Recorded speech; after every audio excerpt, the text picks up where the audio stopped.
Puro 4 yung binigay pero di forgiving. 4 for heaven's sake. Mala dark horse ka lang habang ako 4 horsemen sa isang katawan. O conquest, famine, war at death. Mga anomalies to. Ganto bangis ko. Kakatawag mo sa Diyos, ito apocalypse mo.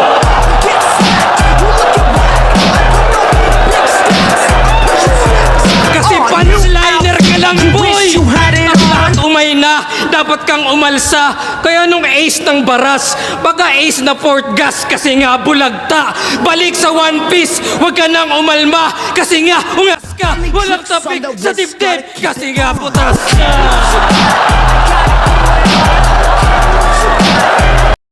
Ayaw mo sa anime, pues mauumay ka pa lalo.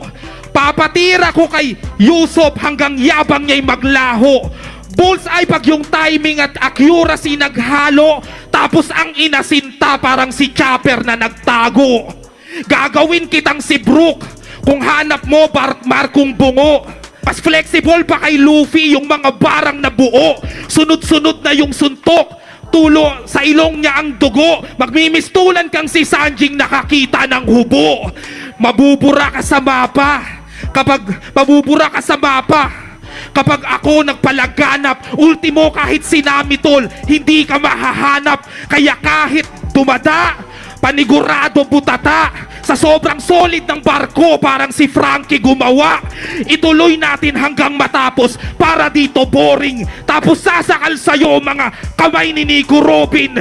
Susulitin ang parusa, tanggapin mo bilang DA. Di ko titigilan kang maging kakulay mo si Jinbei. Oo, may kulang na isa, pero malapit na yung ender. Huwag yung hanapin si Zoro. Patay siya sa akin sa December.